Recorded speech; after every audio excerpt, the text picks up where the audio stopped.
chapter 6. O Lord, rebuke me not in thy anger, neither chasten me in thy hot displeasure. Have mercy upon me, O Lord, for I am weak. O Lord, heal me, for my bones are vexed. My soul is also sore vexed. But thou, O Lord, how long? Return, O Lord, deliver my soul. O save me, for thy mercy's sake. For in death there is no remembrance of thee, in the grave who shall give thee thanks? I am weary with my groaning. All the night I make my bed to swim. I water my couch with my tears. Mine eyes is consumed because of grief. It waxeth old because of all mine enemies. Depart from me, all ye workers of iniquity, for the Lord hath heard the voice of my weeping. The Lord hath heard my supplication. The Lord will receive my prayer. Let all my enemies be ashamed and sore vexed. Let them return and be ashamed suddenly. Greetings.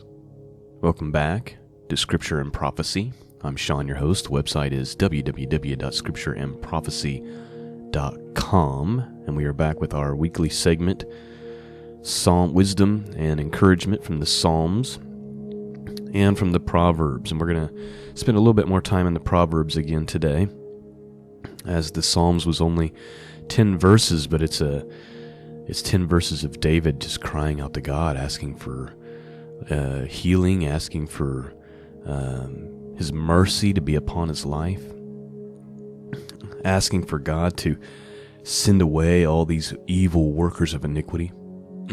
Excuse me. You know, what's interesting is Jesus uses that exact same sentence, depart from me, all ye workers of iniquity. That's what he's going to say to many in the last days, according to the Scriptures. Jesus says, many will come to me and call me Lord, and I will say to them, depart from me, you workers of iniquity, I do not know you. But David he's crying out, his soul is vexed. He's got all these enemies surrounding him. He knows that he's fallen and that he needs mercy. That's why he's saying, please do not punish me. Please do not rebuke me in thy anger, or chasten me in thy hot displeasure. Have mercy upon me, for I am weak. Heal me, for my bones are vexed. My soul is also sore vexed. How long, O Lord? So he's asking, how long? He's saying, return, deliver my soul, save me, for your own mercy's sake. Because what good is a person who's in the grave? Can they give you thanks? Can they remember you? Can they praise you? And that's David's prayer. I want to read a short little commentary from Charles Spurgeon here, just one paragraph. This is what he says. He says, here the psalmist asks for a visit from God, for he is sick at heart, heavy and depressed. Be very thankful if this is not your case, but if it is, be very grateful that here is a prayer ready-made for you. Here you are taught how to cry to God and what to expect from Him. If you are very sick and sad, you're not worse off than David was. Send for David's physician. You cannot have a better doctor than the royal physician. He who waited on King David is prepared to wait on you. So let that be an encouragement if you're like David here and you're sick at heart and your soul is vexed. Maybe start praying Psalm chapter 6. All right, we're going to move on to Proverbs chapter 6 here, and it's another interesting one. Again, it's going out to his sons, Solomon's wisdom to his sons, and he starts off by giving them some practical wisdom, and then he goes deep again into warning against adultery and the dangers of adultery. And we talked about this last week, and Solomon's going to hammer this home even more and give some comparisons about how ridiculous it is and how dangerous it is. And also, he goes into 6 things that the Lord hates. 6 things that the Lord hate. Yea, 7 are an abomination unto him. So we're going to take a look at those things as well. So let's dig right in. Let me pick up my Bible here. Proverbs chapter 6. Let's take a look. My son, if thou be surety for thy friend, if thou hast stricken thy hand with a stranger, thou art snared with the words of thy mouth. Thou art taken with the words of thy mouth. Do this now, my son, and deliver thyself. When thou art come into the hand of thy friend, go, humble yourself, and make sure thy friend. Give not sleep to thine eyes, nor slumber to thine eyelids.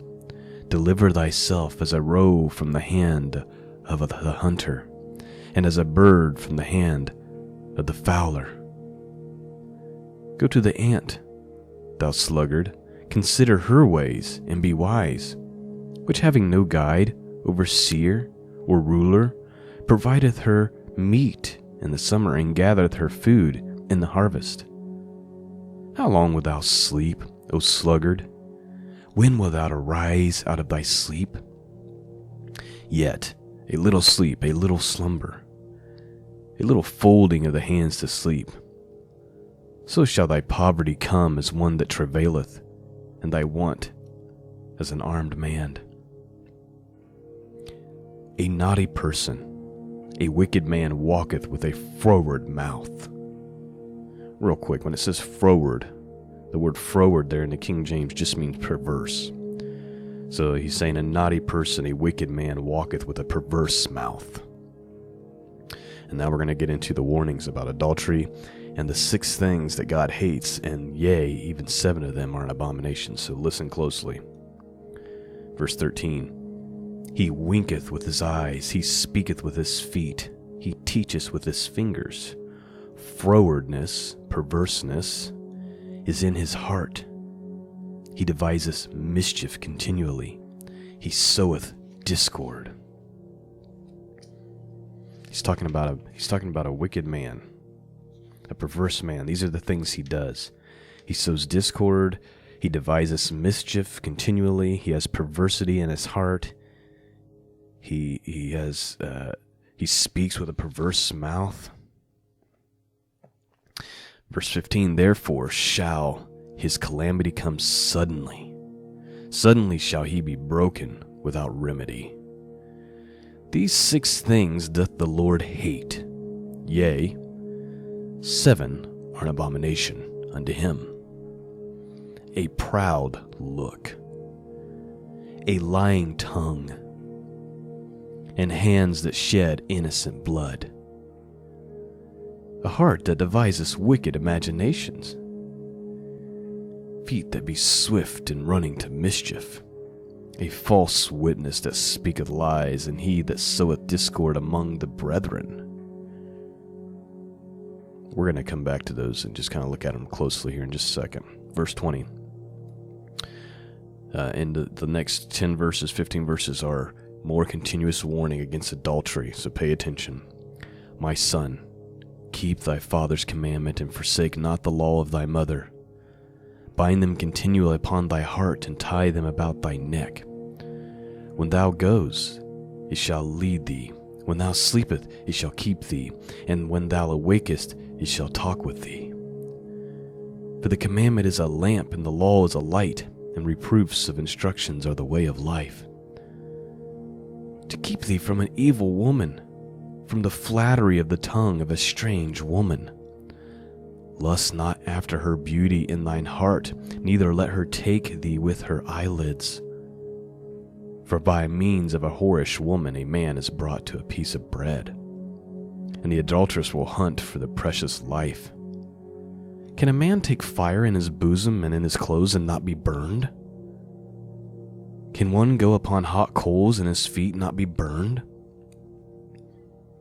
You see the Solomon saying, if you're gonna take these chances, you're gonna fool around with a with a woman who's not your wife, if you're going to fall prey to that, do you think that there's not going to be consequences? I mean, can you take hot coals and press them against your chest and expect not to get burned? Can you walk on hot coals and expect your feet not to get burned? No, obviously, it's going to lead to that, right? Verse 29. So he that goeth to his neighbor's wife, whosoever toucheth her shall not be innocent.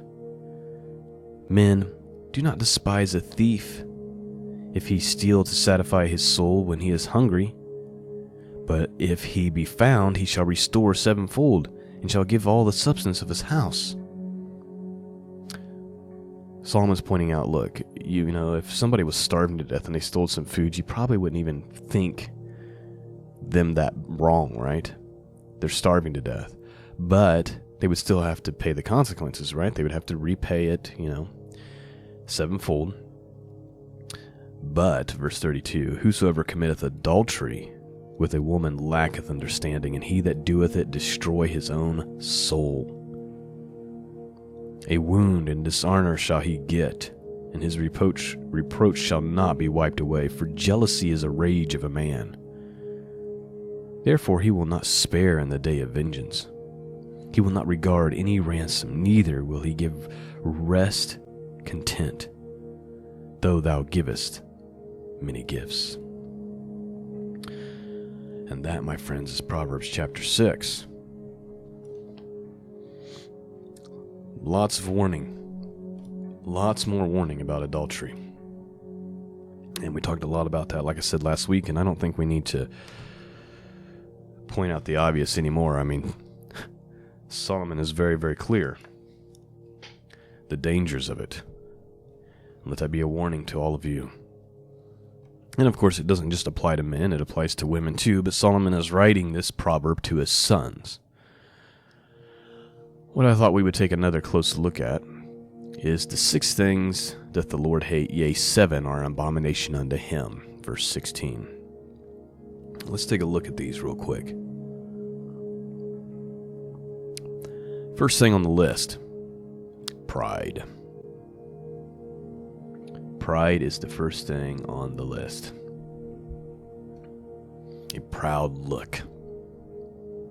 God hates pride. Pride comes before the fall. I heard it was Francis Chan. We're going through a book, one of his books, Bible study with our small group that we meet with on Monday nights. And I want to say this is where I heard him talking about this, but he was saying, you know, pride is like bad breath, in that everyone around you knows you have it, but you don't know you have it. It's a very, you know, it's one of those things that God hates, but it's very subtle, and it's hard to see within ourselves. And it's one of those things that you really need to pray that God would point out to you, that God would help you to address and deal with, and you may not even know you have it. And it's important because, I mean, it's number 1 on the list of God, of things that God hates. A proud look. Number 2, a lying tongue. God hates a liar. Don't be a liar. A proud look, a lying tongue. Hands that shed innocent blood. Of course, we think of murderers and things like that, but you know, you want to know what comes to my mind? What comes to my mind is all those people who put on scrubs every morning, and then they vacuum baby brains out of people and chop babies up and put their parts in the freezer so they can be sold. God hates that person. That's what it says. A proud look, a lying tongue, and hands that shed innocent blood. It's not my words. It's what the scriptures say. Number 4, a heart that devises wicked imaginations. Be careful, friends, and we all have a tendency. We all have a tendency in moments of weakness to imagine things that are unrighteous and ungodly. Don't have a heart that devises wicked imaginations. Number 5, feet that be swift to running to mischief. Be careful about these kind of people. I see these kind of people. Everybody works with a person like this. They're always quick to gossip. They're always quick to they're swift to stir up mischief, to stir up trouble. God hates that. Number 6, a false witness that speaketh lies. Again, God hates lying, and he especially hates a false witness. And a false witness is somebody who comes along and confirms a false story. Our whole government system is filled with false witnesses, as you've seen. I mean, if you watch the news, that's all they do. They bring forth false witnesses and false lies to try to push forward their agenda. The heart of the human being's heart is awful and wicked and evil. You know, Jesus said it would be like the days of Noah in the last days.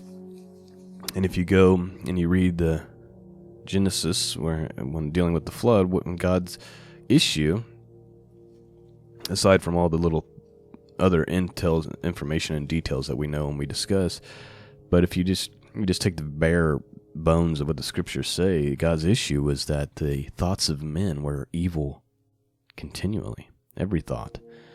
And I'm looking at the culture today and I'm thinking, man, we're real close to that again, aren't we? With the exception of a few remnant righteous. And then here's the seventh thing God hates.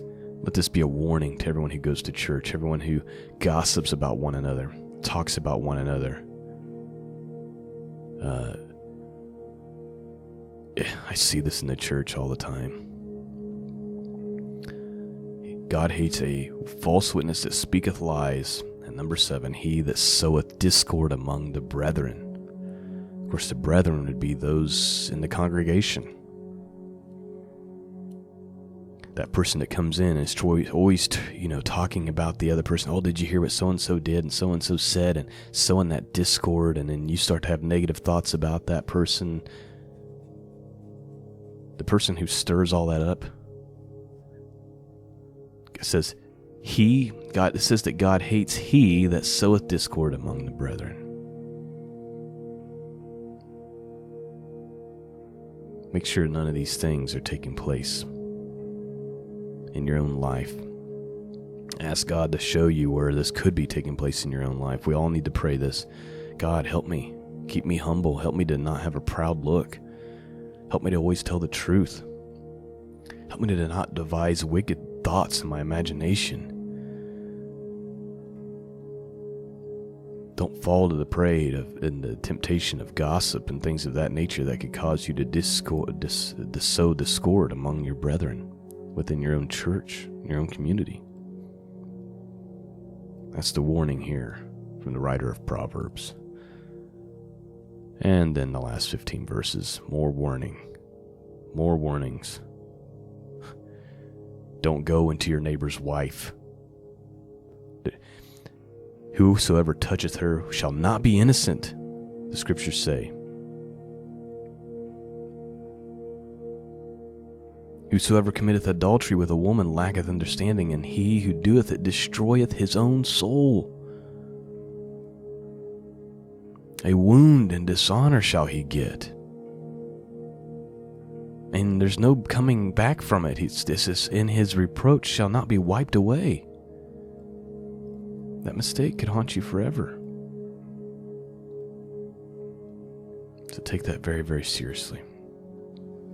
Well, that is the podcast for this morning, and I hope that you're enjoying these.